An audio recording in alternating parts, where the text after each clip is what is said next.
welcome to the Critical Breakdown, the podcast where we start at the bottom of Rotten Tomatoes and work our way to 100% fresh. I'm Max. I'm Scott. Today we're talking Dr. Strangelove, or How I Learned to Stop Worrying and Love the Bomb. Rated 99% on Rotten Tomatoes and chosen by Max.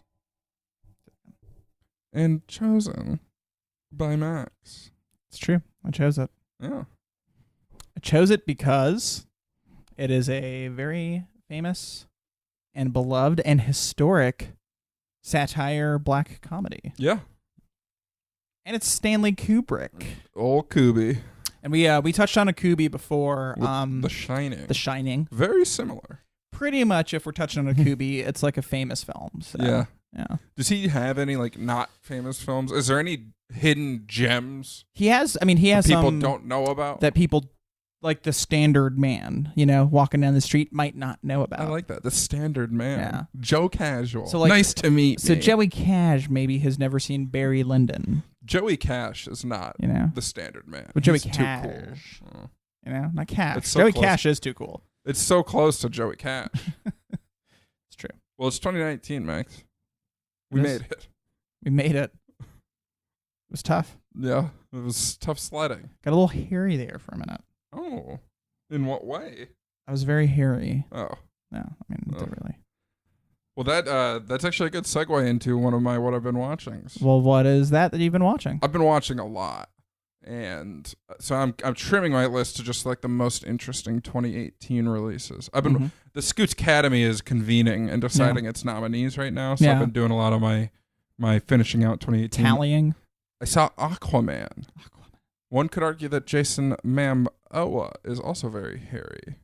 Mm-hmm. Yeah. You could. Yeah. It was fine. Oh. Hey, you know what? That's a knockout the park for DC by this point. No. I mean, financially, it's been huge. I think it's all. I think next week it'll clear up. The marketing was really worldwide. smart on it. So they really pushed the fun angle. I haven't seen it yet. I want to, but I didn't have a lot of fun with it. A lot of people like how campy and cheesy it was, but for me it was a little much. Yeah. I also don't like the hairy Jason Momoa. I find him to lack any amount of charisma. And I still question him as a lead. I think this movie's so strong because Patrick Wilson's really good as the primary antagonist, and then just the general ensemble around them was really solid. Amber Heard's character was a mess. They don't give her anything interesting. That sucks. And especially 2018 was the year of we got them big ladies. We got a lot of. Frances McDormand made her speech at the Oscars, women taking over, and then this was such a just a princess kind of role. She had nothing to do. Yeah. But the things I liked about it were it was very colorful. The action was easy to follow for the most part. Sometimes it can get a little too herky and a little too jerky. But I liked it. That's cool. So, overall it's a solid B, a 3 out of 5 from me. Once again. So DC, they'll take it. Might get a nom. Might get a Scoots Academy nom. Ooh, interesting. We'll have to see what that is. Yeah. What about you? What about you? Well, I got 8 things to talk about. Yeah, dude. So, are you going to talk about each of the 8? I'll just talk about the amorphous group that they are. So, because that's a lot. Yeah. And, of course, you're talking about the Mary-Kate and Ashley detective movie series. Yeah, all 8 of them. You let me borrow them on Blu-ray. You're welcome. Yeah. The definitive way to watch editions. Those. Yeah. No, I watched right around the new year. I watched the Fast franchise in its entirety. Starting in a total of 3 days, right? 7 of them we watched within a 24-hour block. And then the ending of that one is very heartfelt, honestly, because it's a tribute to Paul Walker's death. The ending of Fast 7? Yeah. What is the name of that one? Is it just Fast 7? I think it's literally called Fast 7. Okay. Because sometimes they do that Fate of the Furious. Yeah, that's number 8. Yeah. And the 5th one was literally called Fast 5. Yeah. Then there's I think Fast 6 and Fast 7. I'll have to look that up. Yeah. But I can't. I don't know. Yeah, I don't remember. Because I watched a lot back to back. Yeah. But no, I really like them. They're great. Yeah. They are just really fun movies, but they got a lot of heart in them. So I've been hearing from film folks. They're about family. They are about family, but I've been hearing from film folks for a while that there's kind of a underground appreciation for them forming. And when they started, I was very pretentious, so I was really against that first movie. But I think my pretension, I don't know if that's what you call it, definitely has waned over the years. So I like my cheesy as much as I like my my artsy. Oh. But yeah, so I spent some time watching those movies and I enjoyed them. And I think one of the interesting things is how different, like, I think from like Fast 5 and on is really the big like cutoff, because the original movies are very much more car. They're not, and not as bombastic as the later. Well, they're not as bombastic, but it'd be like if somebody said to me, Point Break is a surfing movie. It's not.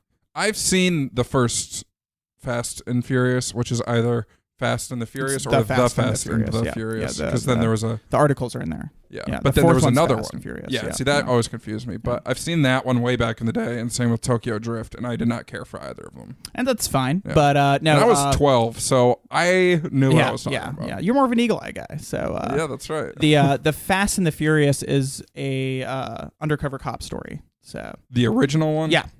And so the crime element's always been there. Yeah, Tokyo Drift does kind of deter from that a little bit. But it does deal with low-level Yakuza. Yeah, I mean, I know there's always been like a crime/traditional action plot within them, but just the wrapper that the first couple were in. And I think now, like, I know like Lamborghinis and stuff are still a part of it, but it's very much not the focus. The focus is on insane but I mean, even then, pieces. the focus on the Fast and Furious was to make a car because he owed him a car, but that's because he's infiltrating a crime gang. Yeah. Like, that's the first one is he's trying to take down a criminal gang, but he gets too close to the subject matter. So the car, it's like boxing. Like boxing movies aren't about boxing; they're about the boxer's emotional story. This is for a more, listen story. to our episode on The Fighter. It's true, The Fighter and Creed. Yeah. And you could throw in our Point Break episode. Sure. So lump them all together. But, and then listen to our new podcast, The Fast and the Fury Minute. Actually, me and Jody were talking about doing that. So. Oh, okay. Yeah. Well, I didn't mean to budge in. Yeah. We fuck me, right? Well, I mean, she was a big fan. So. I'll just have to find a couple Crazy Rich Asians to bankroll my new podcast idea. Which is about Crazy Rich Asians. The was movie. It good? Was it good? It was fucking awesome. I liked it. There's a lot of buzz around that one this year. Yeah. It was a big financial success here in the Estados Unidos. Mm-hmm. Is that good Spanish? Yeah. Okay. It was just a really good movie. It's a good romance, like rom-com. Yeah. But not like I guess traditional rom-com. I don't know. I mean, there's a lot of new elements to it, and it's strangely relatable considering that they're crazy. That I'm rich. not crazy rich, nor am I Asian. True. Well, your 23andMe is still waiting in the mail, so we'll see. The jury's out, yeah. But no, it's just a really good movie. I don't think it's streaming anywhere yet, but if it does, I would recommend checking it out that way.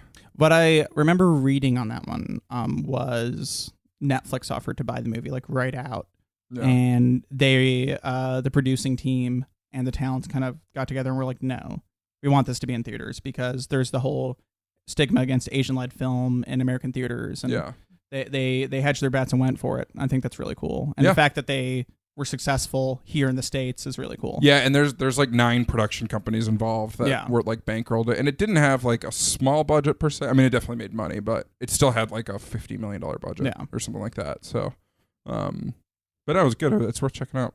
A lot like most Asian actors that you see in the States are in it, except for John Cho. He's not in it, but like, was he one of the producers on it? He might have been, but like Ken Jeong's in the movie, and then the guy who plays Jin Yang in Silicon Valley's in the movie. So like, there's a lot of faces you recognize, and then like a lot of breakout stars like Constance Wu, who's the lead actress, is really good, and she's I forget on the name. She was in a TV show called Fresh Off the Boat, maybe.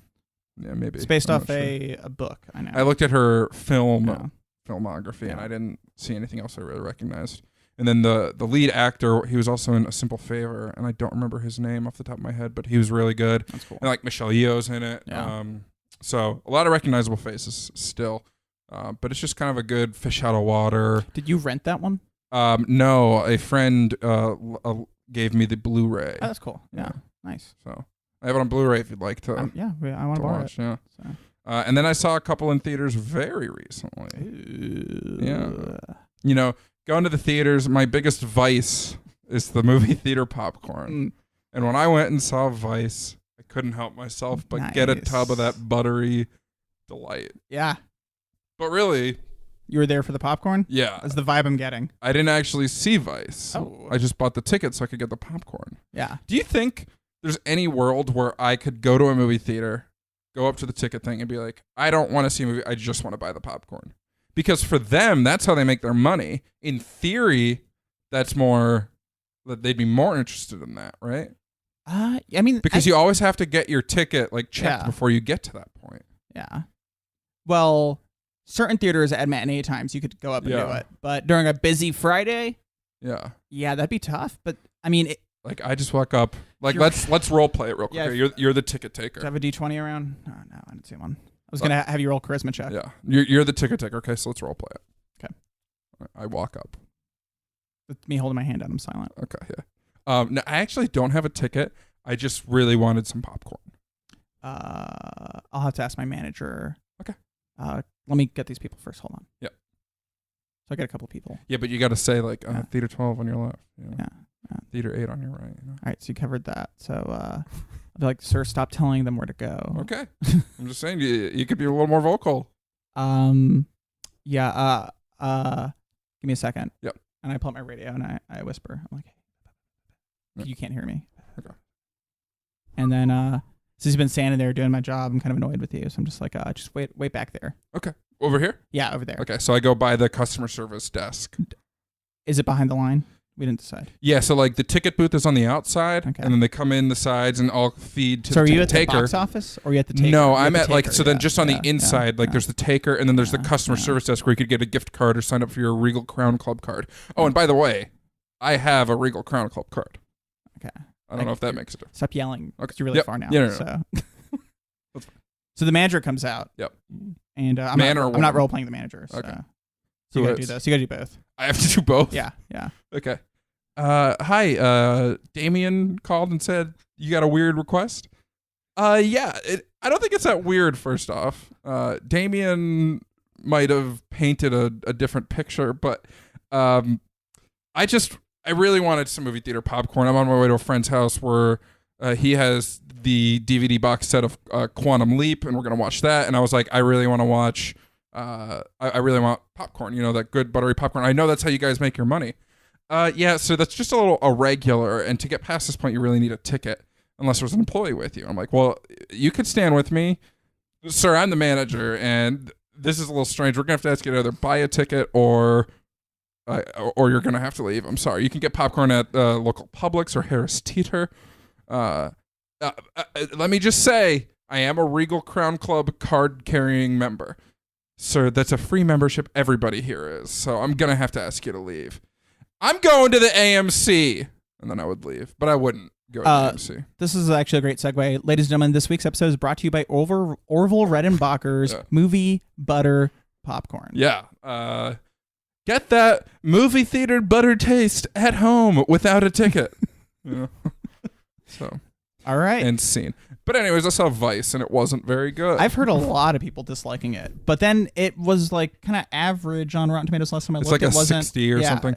If you like really are already like, when I watched The Big Short, I learned things. You know, I came into it without much knowledge of like these specific dominoes of the housing crisis, and I learned a lot, and I thought it was a pretty fair picture of it.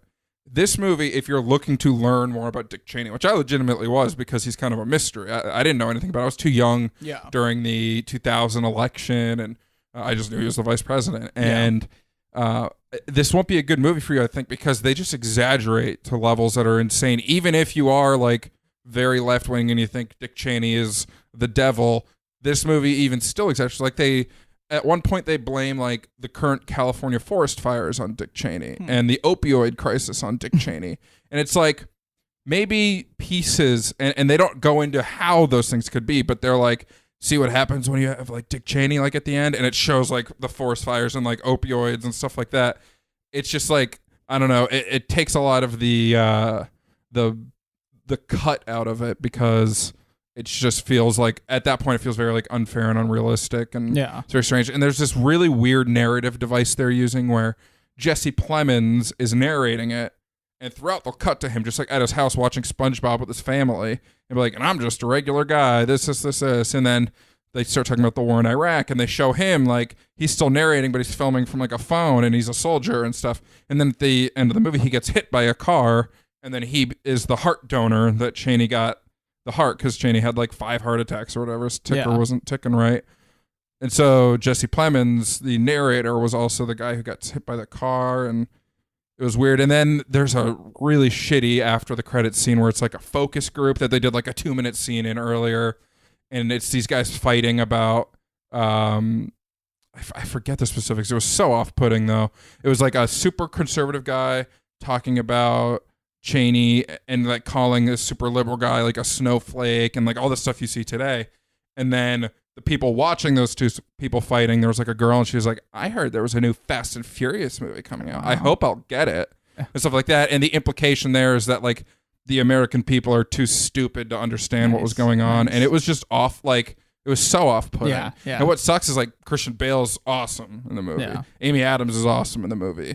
Steve Carell's awesome in the movie. And there were sequences within it that were interesting and compelling and that I was like, oh, wow, this is crazy if this is how it actually happened. But then it all gets like undercut by this, by how stupid the what Adam McKay thinks the viewer is and stuff like that. I don't know. It sounds like almost like sometimes me and you have talked about directors seem to parody themselves at some point. It almost sounds like that. Yeah, like I remember when I watched Molly's Game last year, I made a little like Snapchat or something where I was joking that it was Aaron Sorkin watched The Big Short and was like, I could do that, and then made Molly's Game. This was like Adam McKay watching his own movie, The Big Short, and being like, I can do better, and just like taking all the like cool, interesting things of The Big Short and like peeling them back and just really hammer. It was closer to Mother in, I say that Mother's a failure as a satire or as a commentary because it lacks nuance. Whereas like Signs is a more interesting movie to talk about faith because there's a lot of nuance and interesting narrative and it lets the viewer kind of make their own calls. Whereas like Mother's like just trying to shove jelly beans down your throat. This is the same way. They're just filling very specific reference. They're filling your jelly beans down Dick Cheney's evil and the world is a worse place now in all facets because Dick Cheney. And it's like, even if it's true that he is like the worst person to ever be vice president, some things, I don't know. It's just... I mean, that also sounds like I don't know if he is the main character of the film. He is. Yeah, but that it's hard to watch a movie if the movie's actively trying to make you hate the main character. Yeah.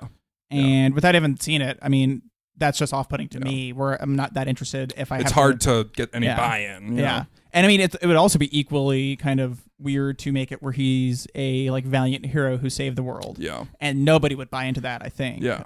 But there's 98% middle ground. Yeah, exactly. Between those things. And just find anywhere in there and your movie's going to be better. Yeah. They did do one thing that was interesting. Dick Cheney has a lesbian daughter. I forget her name now. Liz. Yeah. And when she comes out, he's like, we just love you. Like, you don't have to worry about this. And she's really happy with him. And that seemed to be the one thing he would never do. He'd be like, I won't run for president because I don't want to put Liz through that. Yeah. And it seemed really noble. It's like, well, you know what? Despite, causing the opioid epidemic and despite burning down forests, like Dick Cheney still had a heart. And then at the end, and this is probably true, but his other daughter, I guess, is now a senator, a congressman. And when she was running, she came out and said she doesn't support like gay marriage and gay rights and stuff like that. And the implication was that Dick Cheney told her to say all that and to like throw Liz under the bus and all that. And so then even the one thing where they give you that little bit of, well, there is a heart in there, even if it attacks Dick Cheney a bunch throughout the movie, they just pull the rug out from under it too. I am worried now that I might have gotten the names confused, but I don't know. Okay, yeah. Well, I don't even remember the names. But I know one of his kids is named Liz, so. Whichever, yeah. If you've seen Vice, you know what I'm talking about. Whoa. But it was just a failure, yeah, in my opinion. That's Christian Bale probably win the Oscar because the Oscar loves a good transformative thing, and he gained all that weight. He actually had multiple heart attacks for the movie. Don't even. He would. Yeah, he would. But he was good. I mean, I can't shake that. Yeah, you can't. I mean, sometimes you got to give people credit even if you don't like the movie. Yeah. So. And was just strange. Yeah. I didn't love it. I feel you, dude. It was just strange. It sounds strange. Like I said, you're not the only person I've ever seen who had that kind of reaction. Yeah, I mean, it was strange. I didn't love it. Yeah. Could you learn to love it? No, it was pretty bad. I get what you're doing now. Yeah, get out. Get out of here with man. that. Wow. Can we put this up to some kind of election? But I mean, that's how we got Trump. Now you get out. We both are gonna get out Next week on the Critical Breakdown. We are watching and talking about Get Out. That's what chosen by you, the listener. By thou, the listener. By thou. Yeah. Pronoun neutral. There. It wasn't a very heated poll. We predicted that Get Out was kind of gonna slaughter this one, and Short Term 12. Shout out to your Short Term 12 voters out there, which is me and a couple other people. But it put up a decent second. Yeah. Selma and The Wizard of Oz combined for one vote between both polls. So yeah, they each got a half vote. It was weird. I don't know how the system did that. I don't know how they did it on the Twitter poll. Yeah, crazy. But yes, we're gonna watch Get Out, which is cool because Jordan Peele's next movie comes out in March or maybe February, but soon enough. So we're gonna rewatch Get Out. It's gonna be fresh on our minds. Yeah, it's been a minute since I watched it. I watched it last Thanksgiving. I think I only watched it in theaters. When it first came out, which was like April of last year, maybe. So I'm excited to rewatch it again, especially because that Us trailer is it's hopping, man. Yeah, it's crazy. And the song that's in it, the I Got Five on It, like batshit insane remix, is awesome. There you go. To take the date out of the bag. That's a classic right there.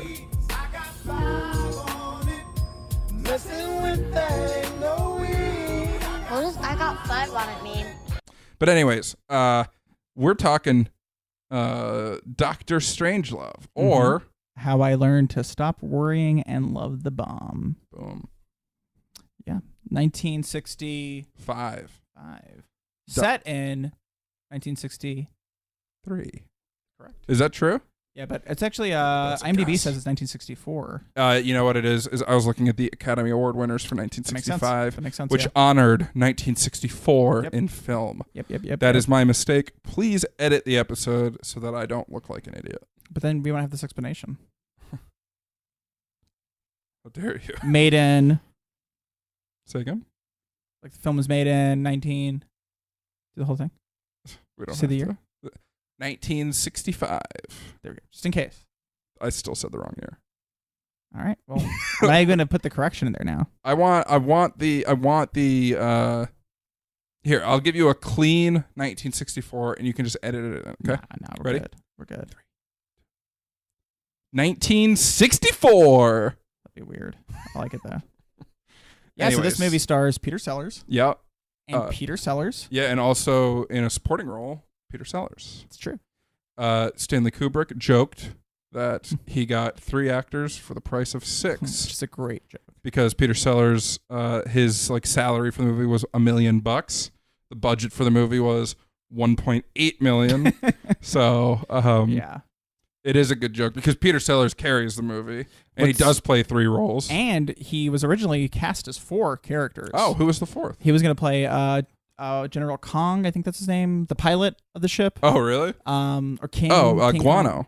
Not Bat Guano? Not Bat Guano. Oh. The pilot. Was he Bat Guano? The one who ended up on the bomb? Yeah. Yeah, that's Bat Guano. Because he was batshit insane. He was played by where did I write that down? He was played by Keenan Wynn. No, Colonel Bat Guano, the one on the plane who dropped off with the bomb. No, Bat Guano finds he finds Mandrake and Ripper.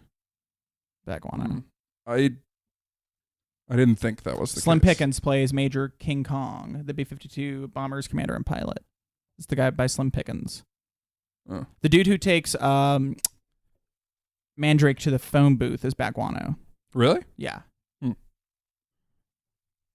Keenan Wynn. Slim Pickens was the cowboy. Because he is a cowboy. Yeah. I just have the characters mixed up. Yeah. He was he has a line in the film where they talk about the set of rations or whatever, the emergency kit. Yeah. And it's like food, medicine, first aid kit, a pair of nylons, and some lipstick, and then something else. And the line in the movie is, "That's enough stuff to have a great weekend in Vegas." And originally it was Dallas, and they had to change it because of the Kennedy but assassination. he still mouths Dallas. Yeah. There's actually a couple things that they changed because of the Kennedy assassination. Yeah. What else you got on there from the changes? So the original ending was for there to be like a pie fight in the war room between the Russians and the U.S., and the president gets hit by a pie, and General Buck Turgidson had a line, I don't have it written down, but it was something like, our young spry president has been hit by a foreign invader or something like that. And it was like too similar to too soon. what had just happened. Yeah. But that whole ending they had scene, cut anyways. Yeah. But I'd heard a couple different reasons why. One of them being everyone's laughing because it's hard not to laugh during a pie fight. And having that is the case in all pie fights I've been in. Having them all jovial at the end of the movie just wouldn't work. And then also, I heard some other stuff with it, but that was like the biggest thing. I read that Kubrick thought it was a little too farcical for the Yeah, satire. exactly. So it didn't play it straight enough, basically. Yeah. So. And the actual ending with Dr. Strangelove like going insane with his Führer speech and stuff was very much so not farcical. So, well, I mean, it is more subtle than pie. Well, definitely more so than the pies. I feel like for us now, being so far out from stuff like Operation Paperclip, where they brought in the Nazis to help us do stuff, like that at the time was probably more of a heated, realistic thing you got to worry about in a weird way. Right. But also with that, Sellers like improv'd half of his dialogue in the film anyway. Yeah.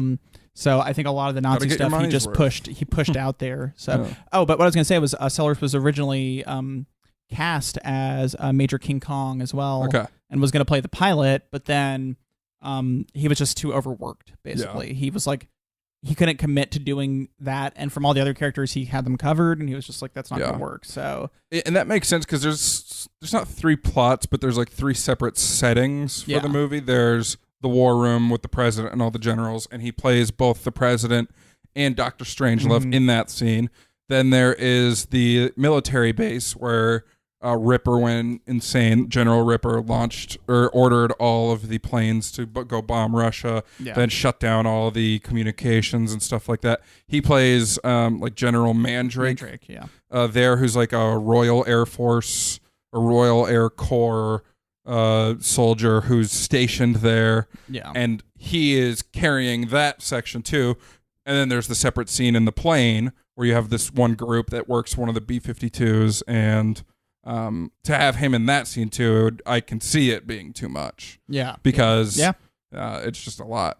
Yeah, and especially if he would be in every scene at that point. I was reading with Slim Pickens, they didn't actually tell him it was a full-on like satirical movie, so he thought it was a serious. He thought it was a serious war film, and that there's a couple funny lines here and there, but so he plays a lot of it just straight face the whole time, and I don't think like Sellers would obviously know what it is, so I don't think it would have been played the same way by any means. Yeah, do you think when he was told to mount the bomb that it was going to drop out, that then he realized that it was more comedy than serious military film? I don't know, because apparently this was Slim Pickens' first time like leaving the U.S. And a lot of the other actors, like James Earl Jones, went on record to say that he wondered why he was staying in character the whole time. A lot of people didn't realize he was actually just like a Texan cowboy. So he came dressed up like a Texan cowboy. That's funny. And just all of that, like he very much played it to the nose how he would play it anyway. So I don't know. I mean, I think he would mount a missile and not even question it. Because he is like waving the hat at the end like it's a rodeo. Well, also with that, apparently George C. Scott, who plays Buck Turgidson, which is a great, like, I mean, there's many euphemism names in here, but he and Kubrick, he vowed to never work with Kubrick again because Kubrick used all of his comedic takes that he didn't want in the movie instead of using like his serious takes he would do. And so, I mean, Kubrick very much had an idea of what he wanted and was going to do it anyway. I mean, it's Kubrick. That's kind of what he does. Yeah. But then is it George C. Scott who he said he would never work with Kubrick again, but then later was like, you know what, that's probably some of my best work. Yeah.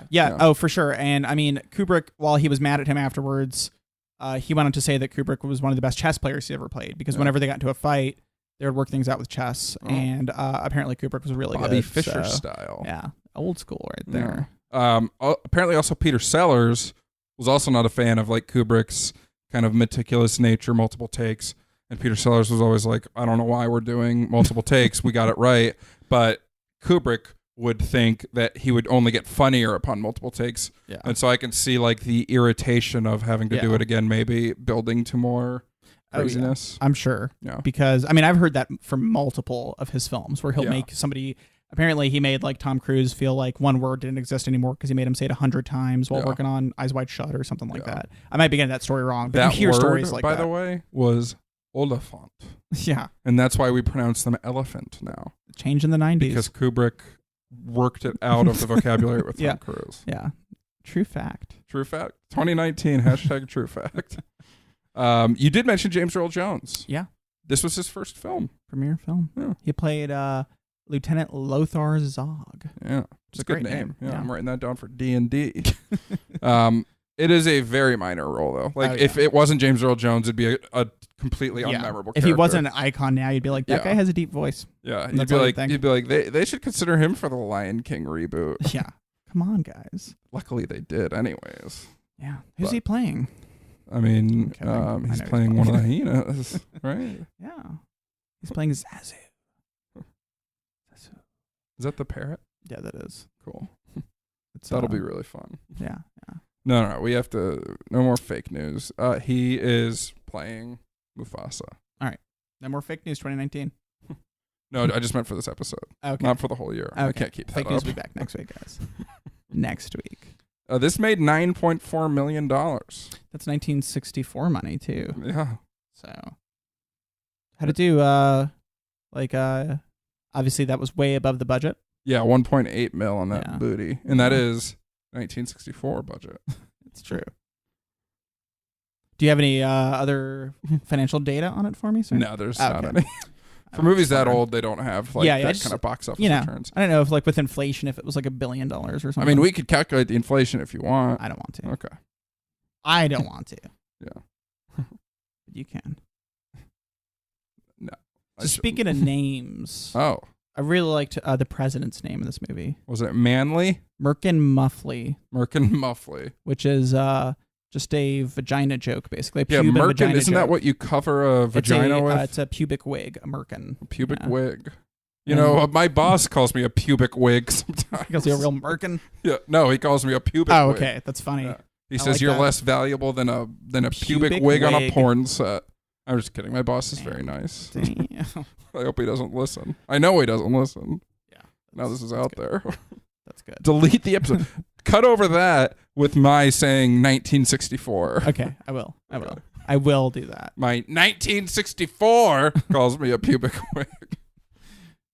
I thought I was just going to cut the whole thing out and replace it with it so that you just randomly yell out 1964. Yeah, you know what? Do that. But keep this in. I want people to see my sausage. Yeah, Merkin pubic wig. Muffley. Come on. You know what that is, right? Muffley? Just for muff. Yeah, it's like on a car. No. Huh? And then I had already mentioned Buck Turgidson. Yeah, there's a real turd in that name. Yeah. Well, turgid means hard. So. Oh. Yeah. I thought it was just turd because his character was a turd.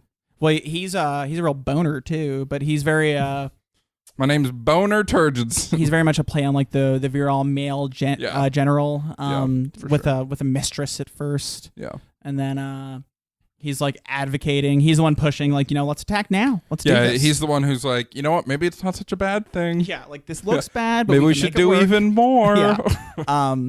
And he there's apparently a lot of people didn't catch all these jokes when the movie came out. I didn't catch them on Thursday. Yeah, I just know with Kubrick to sometimes keep an eye out for stuff like this, because I've seen one of his films before. Like there was a lot of phallic and boob like references in it. Yeah. With this one, there's some points where they say like go all the way. I think someone says wargasm at some point. Credit to Jodie for pointing out how phallic and sexual the plane refueling looked. A lot of the plane stuff was built around those ideas of just like showing the sexuality that a lot of people attach to things like war. Yeah. So, I mean, Kubrick was always very aware of that, but apparently somebody asked him about it shortly after the film came out, and he was like, thankfully, finally somebody notices that it's there. An Easter egg. By this point, he was just like relieved about it. Yeah. But Turgidson has a lot of that like tied to his character, and a lot sure. with the military stuff. So It's definitely his character. And we did laugh at Soviet premiere being Kiss Off. Well, I laughed about it just 'cause it's a stupid name. But, and then the ambassador, I forget.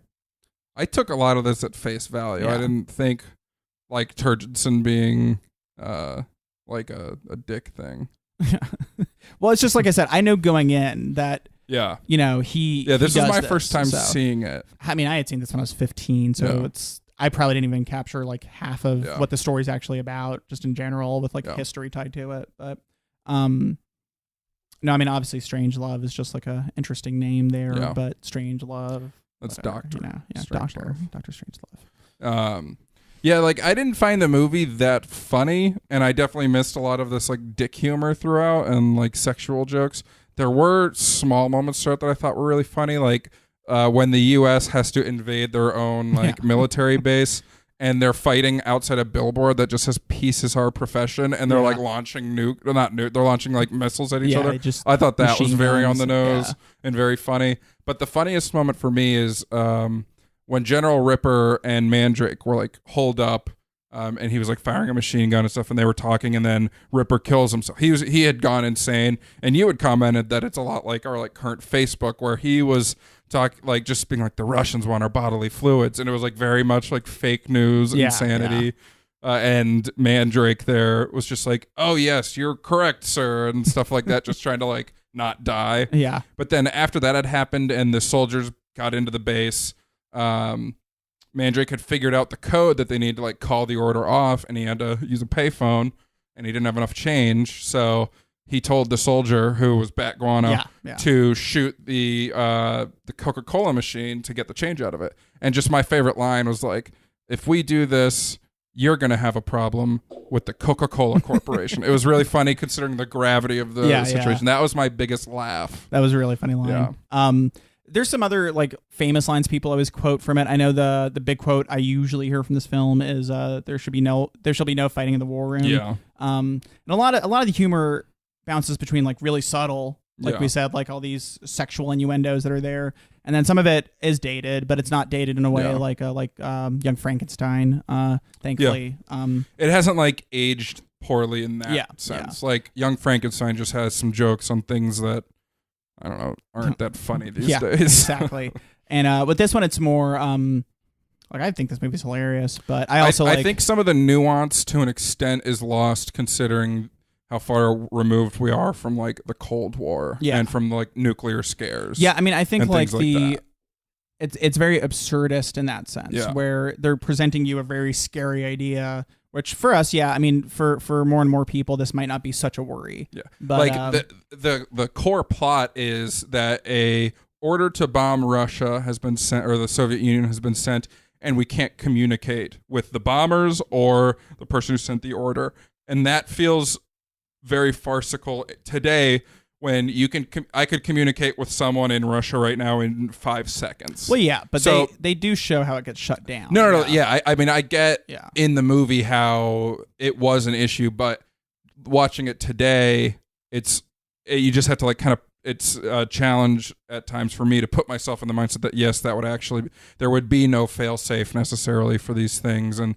you need the operator needs to connect you to the right person and all that. And it's just with today's communication and stuff, that's not an issue that it was a challenge for me to like kind of I don't know the gravity of the conflict or the gravity of the core like conceit of the movie to be more than like a joke, like for it to actually feel like a threat. Just because of like from the 80s on, like that kind of stuff would be easier.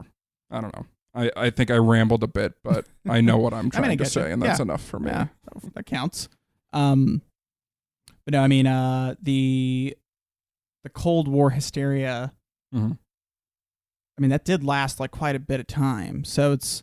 When you think about it, people got more calm and stuff like that. But I think when you watch shows like The Americans, I think they capture that very well. Like just the the constant worrying about what the other side's doing. Yeah. And so this film approaches that in a very both kind of realistic way, where it's they have a plan R. Plan R is to, if the head of state, if the president gets killed, a smaller general, if the top tier gets wiped out, a smaller general can issue plan R, take out Russia. Yeah. Without anybody saying no, basically. Like he gets the carte blanche. Yeah. So from there, you have, that in theory could be realistic, like a realistic thing. And I think I read after this movie, they went through and made sure the military had better fail-safe programs. Yeah.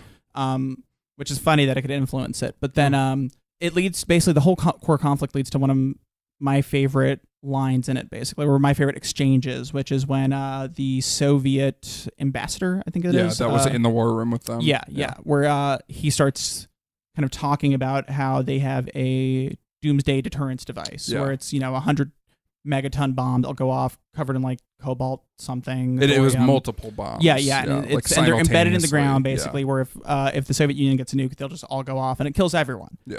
And so then they have this exchange about how this is like the first scene with Dr. Strangelove involved. Yeah. The right approach to a doomsday device is to tell everyone. You're supposed to make it known so that nobody does anything stupid. Mm-hmm. And the ambassador responds with, we were going to make an announcement on Monday. Yeah.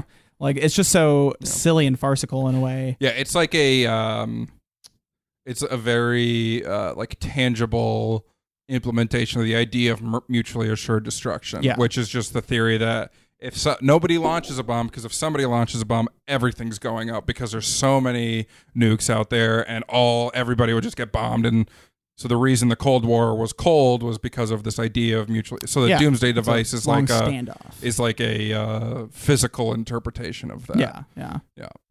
Because it's Dr. Strangelove who's making the point. He's like, well, why would you have a doomsday device if you're not gonna tell anyone about it? That's the whole point of the doomsday device. It's like I said, it's my favorite part of the film, kind of like as far as the exchanges go. I do also appreciate towards the very end when they realize there's no turning back, like they're all going to get destroyed. The higher ups there in the war room start kind of laying out this plan. They can get into mine shafts, 10 women to every man. Yeah, and it's like very attractive to all the generals in there. And that's what leads to Dr. Strangelove to stand up and announce that he can walk again and that he's fine, basically. Yeah. But the whole thing is just such a funny, just way, and it's so like accurate to how those kind of guys would act. Like it's what would start the Fallout universe. Yeah, exactly. Yeah. And he's like, we'll have to go into the mines, and in order to ensure the survival of the human race, we'll have to have 10 women to every man. And then other guys are like, oh yeah, like. He's right. That is what we should do. To institute a breeding program. Yeah. It's so silly, but a lot of it just like when I think about this film, when I thought about it over the years, it's grown in how much I like it, basically. Because, like I said, I was kind of younger when I first watched it, and so I was excited to revisit it just because seeing it now also in a very weird political climate that we're in is kind of interesting. Yeah. The fluoride thing apparently was started. I was reading what was it? The John Birch Society in the 50s and 60s were pushing fluoride as a big communist thing. Yeah, and one of the core points, I guess, if you could call it that, Ripper, the guy who went insane, was making was that the Russians want our bodily fluids. Yeah. And it definitely is playing off that kind of hysteria. Yeah. And I know people who will only go to certain grocery stores that sell fluoride-free water. Yeah. Still to this day. So it just, that makes me laugh. How are their teeth? Honestly, I don't know. One had braces for a decade, so they're pretty straight. The proof is in the pudding. This was nominated for 4 Oscars, but it got really gazumped by My Fair Lady, which took the cake at the 1965 Oscars. Audrey Hepburn. That's her. But even Rex Harrison got Best Actor. Makes sense. And George, I doubt I'm going to pronounce this right, but George Cukor, who directed it. Mm-hmm. And then it won Best Picture. But then Dr. Strangelove was nominated for Best Writing, Screenplay based on material from another medium, which today we would call adapted screenplay, much smoother. But the film that won that award was Beckett, which from the poster art looked like it might be Shakespearean. It's I think Roman, it's about Thomas Beckett. It's a English maybe I know it's about one of the kings basically, and it's I want to say Sir Thomas Becket or Thomas Becket. Well, it's an Oscar winner. Yeah, it's really good. I watched it about 2 or 3 years ago. Oh, there you go. It's a Plantagenet king basically. So I don't know what that is. it's like a pre-War of the Roses, I want to say. Okay. So Plantagenet.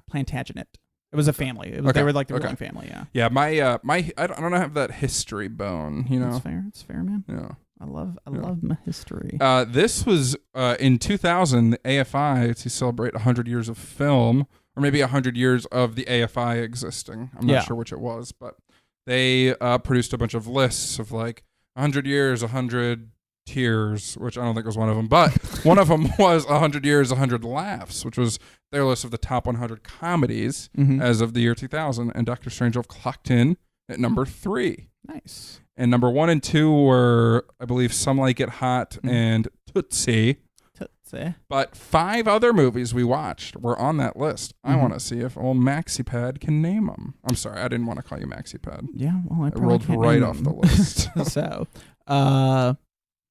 I mentioned one to you prior to recording. And we've mentioned the episode. Young Frankenstein was number 13. Young Frankenstein. But there's 4 more that were on this list. Pre-2000. Ghostbusters. Ghostbusters was number 28. Yeah. Funny movies. 4 more. All of them were fresh, I believe. One might not have even been fresh. Funny movies. Can't remember that. 2000.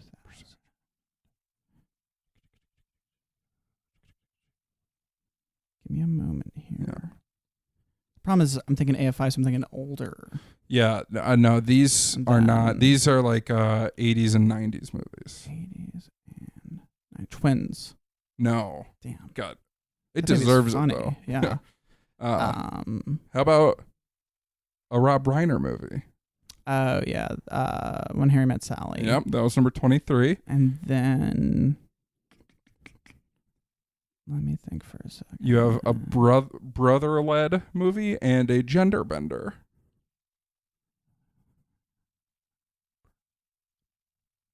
I'm trying to think like if Coen Brothers were involved.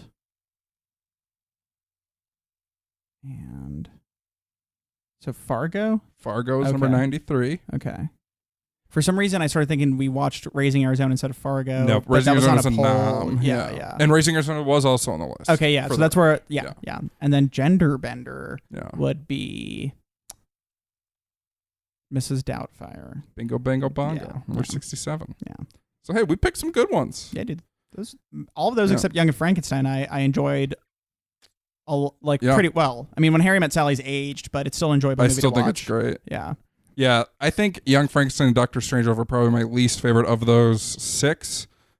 Maybe I like Dr. Strangelove more than like Mrs. Doubtfire. Yeah, that one maybe didn't hold up as well, but it still has Robin Williams like good carrying lines. it Exactly, too, yeah. But I mean, so does Dr. Strangelove. Yeah, that's true. The sentimental value of Mrs. Doubtfire is deeper to me than the sentimental value of Dr. Strangelove, but the educational / like intellectual value of Dr. Strangelove is way higher. The artistic value. Oh yeah, for sure. Higher. The lighting is pretty much amazing in this film, which is weird because it's just an old black and white movie, but it's very well lit.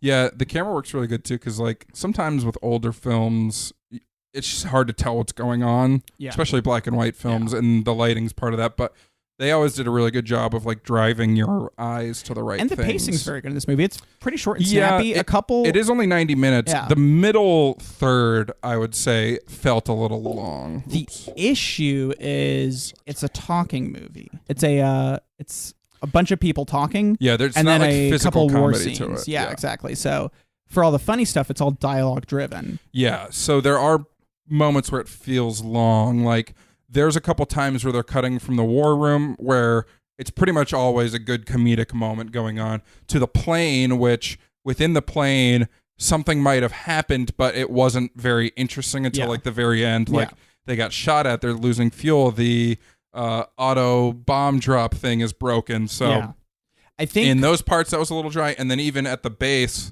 when it was Mandrake and Ripper holed up in that office and just like shooting out their window, that felt a little like they could have used one more bit in there. Yeah, maybe. yeah. No, I won't argue on that. Yeah. I get that. But, like, I think with the plane thing, what I like about it, because it does seem very dry compared to the rest of it at first. But then this time watching it, I realized, because I had seen more of these now, but they're pretty much towing the line of how those old World War II, like, heroes who are going to die for the cause movies are. Yeah, so for sure. thinking about that and thinking how much more fresh those were at the time, you know, how much more recent those kind of movies are, it makes sense to really tap into that. Yeah. Because up until that point, they're still getting made. I mean, those old black and white World War II hero films are definitely getting made at that time period. So they're kind of channeling that feel, which, yeah, I mean, that does feel slower than anything I can think of today. But, like, considering this is a 90-minute movie and the ending is very zippy and the beginning is very zippy, the middle comparatively was like, there was times where I was losing a little focus. And I get that. But for it being a mostly word-driven movie, which is like, you got to be on Kubrick's level to do that, honestly. To successfully do it. Yeah. Because, like, I mean, nowadays, I think the only person who can do that as far as writing is Aaron Sorkin, because he can fit so many words with people reading fast. But then again, that's because of how it's delivered. Yeah. This is not like spoken fast, but it's just mostly talking. Yeah. Like the core of the plot. So yeah, and what's interesting is I really like Buster Keaton movies. Yeah. Like silent films from like the 20s and 30s and Charlie Chaplin, but Buster Keaton is my favorite. Those movies age way better than I think most people would think, because the physical comedy of it is pretty timeless. Yeah. And so, like, if you had Dr. Strangelove and The General lined up, I would argue that The General has aged better. Just like, it doesn't have the cultural impact that a Dr. Strangelove has because it's making commentary on war and it's a satire. The General or any Buster Keaton movie doesn't have that aspect, but from a pure like laugh to laugh standpoint, I think the physical comedy will always hold up better. Like, even looking at a modern comedy like The Hangover, I think in 20 years, The General may have still aged more gracefully than The Hangover, which now there's 30 movies like The Hangover, worse than The Hangover, but that's the norm for comedy, whereas you don't see this kind of slapstick physical humor these days. But I think the problem there, and this is pro The General still, and you know, those two guys, Charlie Chaplin and Buster Keaton, our slapstick now is a lot more vulgar. Yeah. So I think the more clean slapstick does kind of have a long-lasting effect, which is why some children's movies do better in the long run. Yeah. One thing I was going to say, kind of plop them into any audience, which actually also supports your argument in general, is a big test they say for films being well written is if you can mute it and the entire story still makes sense. Yeah. And it would take about 2/3 of Doctor Strangelove before you understood what was going on mute. Yeah, well, I think you'd be able to understand what was going on, but the humor wouldn't really. It would basically all be gone. So, because I'm trying to even think of any of the physical jokes. The ending where he rides the bomb, as they drop it, that's a physical humor joke. Basically, you might end up thinking it's a serious film, which is kind of brilliant in a way for it being a satirical black until comedy. The last 8 seconds. Yeah. So there's that, which in this case actually supports the movie being cool, but being a satire. Yeah. But if you muted a Buster Keaton film, you'd get the whole thing still. Yeah. So that supports that one being. Well, no, I guess not literally because they have the music. And the music, but you'd understand the action going on. Yeah. So, I mean, that's something to consider when you watch films now. Is like if you can mute it and you get what's going on. Yeah. It's probably well written as far as the action goes. Yeah. So if you can understand like the emotions and the characters' desires. It's a neat test that nobody really like brings up, but it comes up usually in like writing classes and stuff. So I get that. Yeah. Very cool. And I mean that goes to show that like kind of those 3 branches of comedy we talked about before, like, you know, you want to balance them out. So you have the physical, the situational, and I think it was the like the wordplay or something like that. It's an equivalent.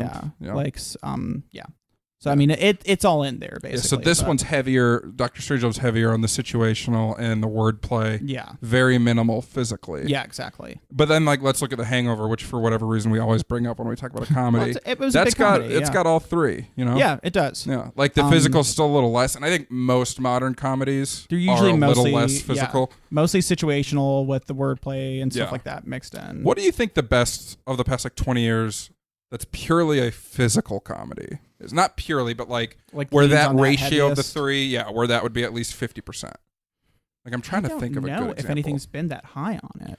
Some of the movies like like a 17 Again or like those body swap kind of movies. To an extent, those but are the physical. premise itself is situational, though. Yeah, for sure. Yeah. But they definitely have physical aspects of it, like for sure, fish out of body. Yeah. Yeah. I would say it's situational still, but 21 Jump Street does physical comedy very well. 22 Jump Street does and 22 really also, too, yeah. The both of them handle physical pretty well. Old School actually did physical decently. Yeah. But again, it's kind of like you mentioned, where it's definitely on the vulgar end of things. Yeah, for sure. Hot Fuzz, that actually had some good physical. Yeah. And same for Shaun of the Dead. What's interesting is a lot of the ones we've brought up here, Hot Fuzz, 21 Jump Street, they're also satires of the action genre. Yeah. So inherently, they are going to be more action-oriented and lend themselves to more physical humor. And that's true, because I'm looking at like a big list of comedies from the last like decade or so. Yeah. Two decades, and like Zoolander, that had some good physical comedy in it. Yeah. And it is literally based off a satirical short that models, based on models. So it's all tied together, and it is hard to just find one that just does one. Big it had a lot of physical comedy, but that's not of the last. Yeah. Big is like 40 years old almost. But I mean, that's kind of what I'm thinking with that, like the body swap kind of thing, that it is situational. There's good wordplay in it, but a lot of it is Tom Hanks jumping on the piano and playing with the kids with the rock'em sock'ems. What's good with the situational like lead, which is once again most comedies, but those that are like body swap type things, is that's usually built into the action. Yeah. So it kind of toes the line on both. For sure. So you could mute something like Big and get what's going on. You could get how he gets like turned, Big. Yeah. And because there is a physical display of it, of him like looking around, exactly. you're like, something's wrong with that guy. So also with like Shaun of the Dead, you'd get that it's zombies are going on mute, and you would get like a lot of those moments are still funny with no dialogue. You know what? Let's watch Get Out on mute. It'll probably make sense, man. It probably will. Yeah. It's a really it helps having movie, seen it before, but that's true. That's very true.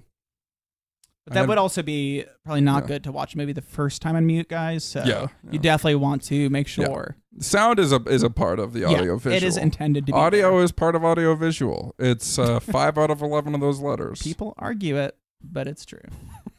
No debating it. Max, you have any more thoughts on the doc here? If you haven't seen it, I recommend seeing it. Yeah. It's an interesting historical film, and Kubrick's always a good watch. Yeah, there's definitely merit to it, and it's an interesting discussion point. Yeah, and it might not end up being in your top 10 favorite, but that's A-okay. Yeah. Actually, I'm going to say that's not okay. If this isn't one of your top 10 movies, fuck you. Yeah. How about that? Hey, Scott, is this one of your top 10 favorite movies? Fuck me. Max, where can the good people find us? You can find us filming our own pie fight at thecriticalbreakdown.com. We should do a pie fight. It'd be interesting, man. What kind of pie? Boston. Boston cream pie. No. Or just Boston pie. I've never had baked Boston bean pie. Oh, I'm out. You can find us also on Twitter at BreakdownCast. We're on Facebook. We're on Instagram. You can find. We got one more poll. It'll start in a couple weeks. One big poll. But don't think you can take your voting gloves off now because it's 2019. Keep those gloves ready. Glove up. Yeah. Or shut up. You can find me hanging out with my mistress at 3 a.m. when I'm supposed to be on base. Yeah. Or you can find me at Max Rivera Film on Twitter. You can find me apologizing to the Coca-Cola Corporation. Or you can find me on Twitter and Instagram at breakdown_Scott. Or you can find me on Letterboxd at Stenin2. Stenin2. I watched about 6 more 2018 releases over the past few weeks. So check out more thoughts there. I did fire up old Letterboxd this past week. I got all my fast movies in You're there. my friend on Letterboxd. As well and as, only on Letterboxd. As well as Night of the Comet, which is another movie I watched. I'll talk about it another time. Let's talk about it next week. On the Critical Breakdown. Yeah. Our music is done by Jason Brown.